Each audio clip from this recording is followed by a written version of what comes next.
Hi, my name is Pam Mariklein. I'm with the Texas Veterans Commission, along with.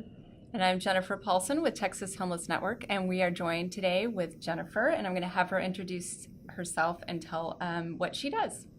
Hi, I am Jennifer Sawinski. I work for Downtown Austin Community Court, and we are a restorative court that was founded in 1991. Wow, it's been around I'm that sorry, long. 1999. Still, 1999. Here in Austin, there's only 2 restorative courts in all of the state of Texas. Here in Austin, and then there's one in Dallas as well. Interesting. And the court operates as a problem-solving rehabilitative court. And we try to work with clients to come up with creative ways to work off their community service. Which is great because I imagine, so how many people do you see typically in a day? Well, it depends on the different dockets. Every day it's a little different. Okay. So we have 6 case managers. All but one are licensed master's level social workers. Wow. And we case manage about 75 clients. Okay. And then, so when you're working with someone, and all of them are homeless, is that correct?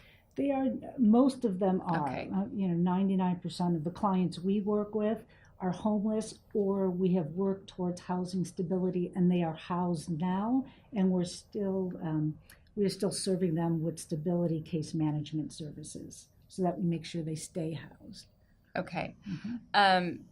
So I imagine that a lot of them are getting a lot of citations because, they can't pay their tickets, right? So how does that work? So how many citations on average does someone have, or, does your typical client have? So we have something called, what we call a client that is a frequent offender, and that's a client that has 25 or more citations with one that's currently active within the last 2 years. Right now we have 371 clients that fit that category of frequent offender.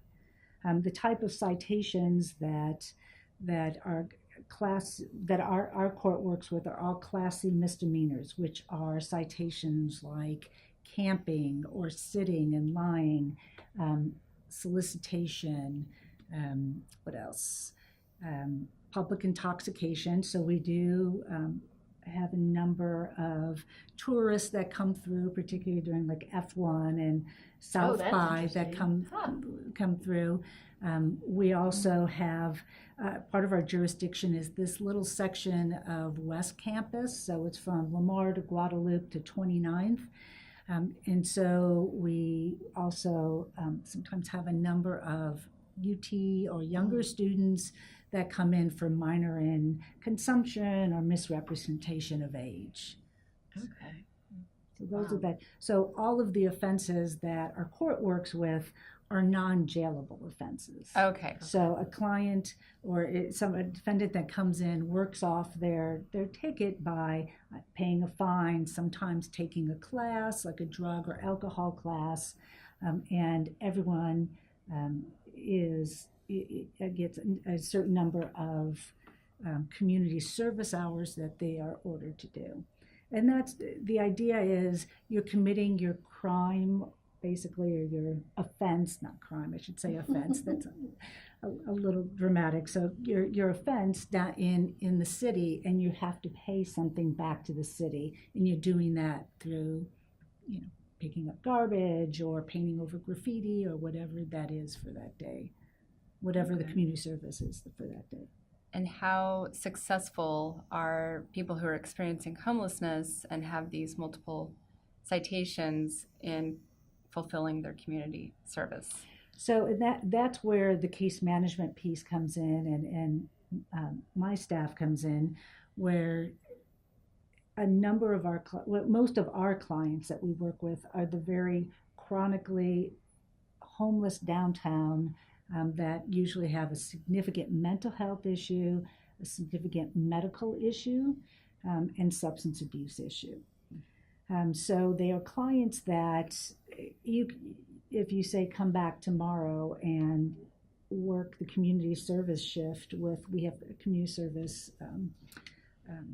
supervisors that go out with groups to complete this community service, they'd never be able to do that.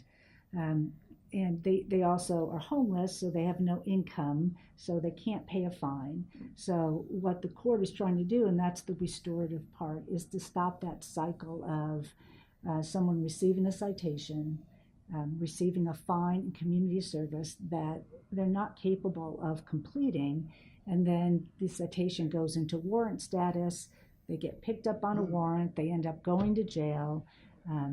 So it's that constant cycle. And so what our goal is to engage somebody in our case management services, and it's intensive case management. So we help clients from whatever they're willing to work on when they come in the door, whether that's the medical piece, whether that's the mental health piece, whether that's a substance abuse piece. And we do have some resources to send clients to detox or a 90-day residential treatment program. We have vehicles that our case managers use, so they can, transportation is another reason why a lot of clients use emergency rooms and hospitals rather than, being able to make an appointment and have transportation to get to that appointment. So our intensive case managers will help clients set up appointments, take them to their appointments, help them with going to the pharmacy then to get their medications and whatever it takes to help that client become stabilized and into housing. That's great. Mm-hmm. So you have the criminal or the court system, then you have the healthcare, the mental health. Do you also have other services like for housing and employment to help the person? So we will help link a client, but we don't have any funding for Okay. housing. Okay. Unfortunately in Austin right now, their housing first model, Right. there really are no housing first. Yes, that's a huge problem. Yes, Definitely. exactly. So So you work with the other housing absolutely. agencies like ECHO and, So exactly. and Caritas. And, okay. We work very collaboratively with Awesome. a number of agencies because the clients we're working with are clients that are touching so many different agencies and community services that it doesn't make sense to work in a silo. Oh, definitely. So we may be the link and be the main contact for this client, but we're working with integral care. We're working with community care for the medical piece. Okay. We're working with ECHO and the housing authority to see where this person, scores on the coordinated assessment. What type of housing we can get them into and the quickest. So yes, we're working with all of the agencies that work with chronically homeless. So, and I don't know if you have this, but do you guys keep like stats on how successful this has been over the years from getting them the services that they need to keep them housed?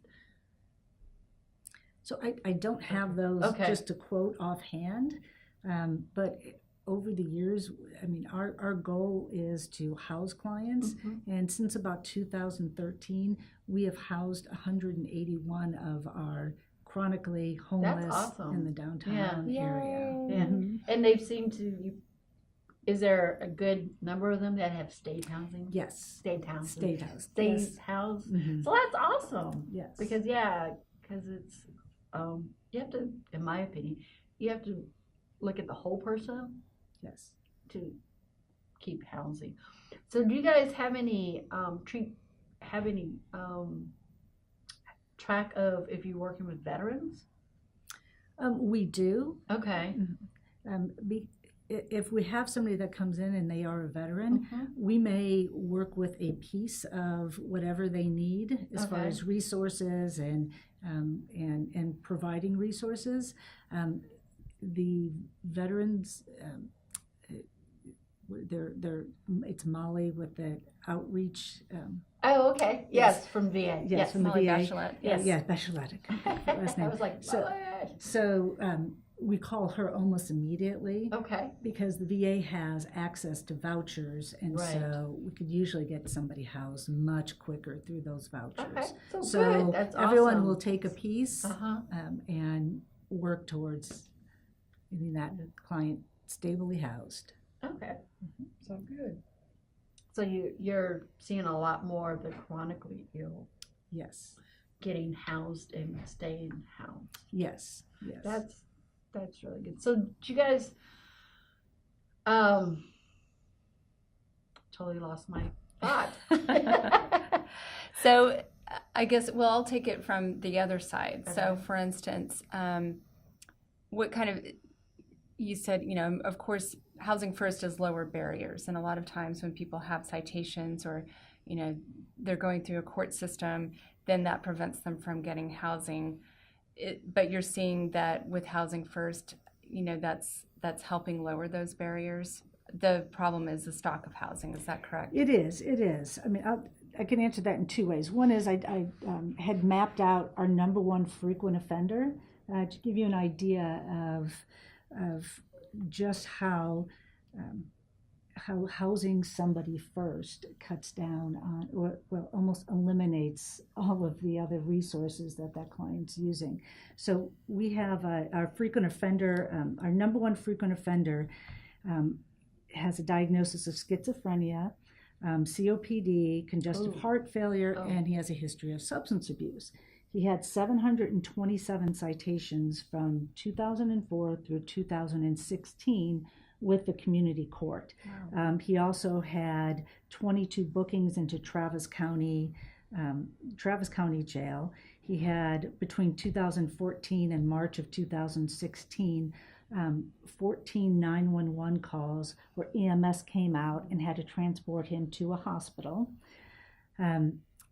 We were able to engage with him and get him housed on March 9th of 2016. So he's been successfully housed for a little over a year now. He has not had one ticket with community court, so in the downtown area. Wow.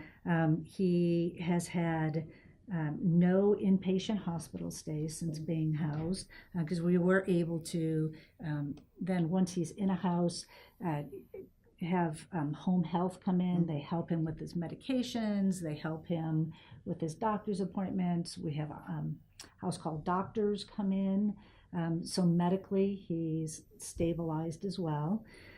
He's had one ticket with Travis County since he was housed, and that's not unusual for our clients, that all of a sudden they're housed, but really their support system, their family, their Right. friends Is out there. is in the out there. community. And so it's not unusual that there's probably Right. about 6 months to a year that clients will still, come downtown. But it was only but one. It's only one versus Compared Yeah, the that's- 727. Yes, I think So, that's a good so- record. So that's not unusual. And he's had one 911 call, and EMS came out, and they were able to, because they know him very well, they were able to work with him and not have to transport him to a hospital. And That is an So- amazing success story, and showing how getting someone housed really, because we say it all the time, right? Mhm. Housing first, housing works. right. But I think that's such a good example of just how housing somebody first. Right. And then get the supports around them what the person needs. Yes. To make that person successful. And the cost savings. Oh yeah, to the and right community. there, cost savings is just amazing. Definitely. So if someone wants to get, I guess this is a two-part question. An agency out there wants to get more information about the program. Mhm. Say, hey, I think we need this program in El Paso. How would they go about getting more information? So restorative courts, the first restorative court started in New York. And Okay. so, I mean, they can certainly call us and we Right. can I don't know the process of opening a Right. you know, a But they court, could- but they can certainly call. And then there's in New York, there's restorative, there's all sorts of research and Wow. and you know, ideas of how to start and why to start a community court. So is there a website? There's a website. And what would that website be? I'll have to Oh, okay. get that for you. But it's, if you look Okay. up restorative court in So, New York. so just Google. Mhm. That's a perfect example, Yes. definitely. Mhm. So, is this funded through the county, the city, the state? It's city, it's part Okay. of the municipal court. Okay. So our jurisdiction is from Ladybird Lake, and then north, downtown between Lamar and Chacon. We have this little piece on the east side to 9th, and then it kind of goes straight up towards West Campus, Okay. up to 29th. So if you receive a citation from from the Austin Police Department within that jurisdiction, it's a Class C misdemeanor, you would come through our court. If you receive a citation, this Class C misdemeanor anywhere outside of that jurisdiction, you'd go to the municipal court. So we are part of the city in this little. But that's so interesting how it's, City of Austin is City of Austin, but y'all are just this really small part. Yes. But I'm guessing you have a Yeah. lot of people that come through there, which is probably why they created it. Yes, and because there's this disproportionate number of citations, a disproportionate number of, like, a few people are receiving a majority of the citations. So the traditional way of the fine and community service was not moving or changing the situation. So it's all about trying to take that client and how can we get this client stabilized and stop this cycle. Okay. That's great. That's a great resource. Definitely. And on the flip side, even when a client comes through and say they're a UT student and they received a minor in consumption, everyone has to see the on-call case manager, who is a licensed clinical case manager. And if somebody comes through and they're 19, 20 years old and they've had 2 or 3 minors in consumption or false representation of age, he will also have that conversation with them. I'm a little concerned about you, and have that conversation. And we were able to link some students to resources.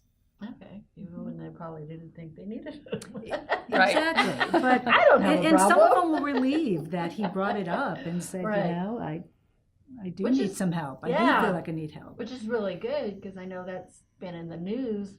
Underage drinking Has been this week. And Mhm. younger students having mental health conditions. And what should we do about it? It's like, Yes. really? But so, yeah. And UT So- has a drug and alcohol awareness program that we can send students to as well. Okay. Awesome. So it's very age appropriate. Yes, which is good, because they probably don't want to be around a bunch of older people. Yes. Like us. We know Right. well. So then, if someone in your jurisdiction gets a citation, how do they hear about you guys? So on the actual citation, Uh-huh. it will tell you the time and place you were supposed to show up to go to Okay. court. Okay. So it will say right on the citation. Okay. And then if Okay. you don't show up, eventually the ticket goes into warrant status, and that's where somebody would get picked up, taken to jail, and then from jail the next morning, it's an arraignment docket where they bring everyone in that was picked up the night before. Is it the same court? Mhm. Yes. Okay. It's the same court. So if they go through where they got a warrant, have to go to jail, can they go through this program, or? So we do accept clients that are outside of our jurisdiction if we can provide just good backup of why we're supporting them or Okay. providing services. And that's usually they're homeless, or homeless, they have at least one ticket with us, or they have criminal justice history with, Travis County or Gotcha. someone else, or, some other jurisdiction. So we could help somebody, but our focus really is on those frequent offenders Right. within the downtown area. Okay. Well, this has been an awesome Yes. information because I've never even heard of And y'all's program. the other point about our court that I Uh-huh. always like everyone to know is that it's Judge Coffey, and he's fabulous. And even if your ticket is in warrant status, you can still come in. You're not going to get arrested. You can't get arrested for these types of this Class C misdemeanor unless you're picked up on a warrant. But if you walk in and you have a warrant and say, I didn't take care of this, I need to take care of this, Judge Coffey will work with you. Oh wow, that's awesome. He thinks outside the box. Like, Yes. hey, you need to help these people to make Putting them in jail is not Yeah, not best practice. yes. So my last question is: so have you seen a decline or an incline or staying the same of number of chronic homeless people you've seen in the last years? So that's interesting. So there's the point in time count Right. through Echo, and that just came out in the papers, and the results came out, and there was a 20% decrease in homeless according to that point in time count. Right. We're also part of the homeless outreach street team, which is Okay. Host. One of our downtown Austin case managers is on that team.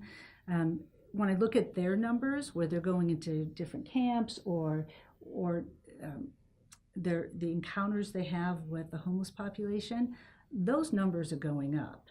Wow. So Interesting. if Yeah. you look at the population in Travis County and Austin is going up. So Right. it makes sense that, particularly with the housing situation, Right. that the homeless population would go up. But that point in time count also has its limits because it's Just one one night, one Right. day. Yeah. Mhm. Certain areas, Right. and if that person's not in that area at that Mhm. time, keeps like jumping Yes. around, then yeah, So, I have a problem with that. mhm. But so that's So interesting. with we actually have, I was saying we have about 75 clients that are currently being case managed. We also have a wait list of I looked at it before I came here, there were 49. Wow. Oh, wow. So even though in our citations, the number of citations that officers are writing has gone down significantly, Interesting. but the need for case management and this Is intensive case management services has gone Yeah. up significantly. So wow, that is very interesting how that works. So And do you work with the officers? I know that Yes. they're Mhm. I mean, I don't know how far along they've come with their homeless outreach team within the police department here, but is it more of an education type thing that, I mean, I'm guessing they don't want to write as many citations because they know the situation? We don't know exactly but I think that's a piece of it. I think there's several different reasons why they're down, but that is a piece of it that, I will, it's frustrating sometimes for the officers to write a citation for, I don't know, solicitation and come back the next day and that person's back. Right. Because it's a Class C misdemeanor, it's not punishable by jail. So when that person comes to the court, they'll receive the community service or whatever that their order is to complete community service or class or whatever that might look like, and then they're back out the next day. So, it's a different way to look at it that, with the homeless outreach street team, the officers on that team, are trying to engage with clients and get them linked to services versus write citations. Right, which So makes long-term sense. solutions versus, Just a 24-hour, pretty much, right? Like, well, they're not even held because Right, you're not yeah. going to jail. but Yeah. as soon as you come back to work, right, you're going to see that same. Yes. Okay. Well, that's good. So that, hopefully, I don't know what we can do about the housing stock, but Well, I will have to say, Community First Village. I don't know if you've been Yes. out there. They have been Good. amazing, Definitely. and because a number of our clients are on disability, so they receive a check for $735-ish a month, and you can't afford. Oh, yeah, definitely. You can't even Yeah. rent a room You these can't. days for Right. that in Austin. Look at this stick. And they've been, their village is amazing, and so they've been. Yeah, It's been a good option for our clients as far as housing. definitely, which is awesome. So, well, I think you've answered several questions that I can think of now. I'm sure I will think of other ones next, because this is such a new resource that I think is an awesome resource to come out. Thank you. It Yes. is. Are It's you pretty amazing. having- yeah, I know this is great information. So thank you for being here and thank you You're for presenting this information. Well, thank you for asking me. Definitely. So this ends this session. Our next session will be building relationships with landlords. So stay tuned. Thanks. Thank you.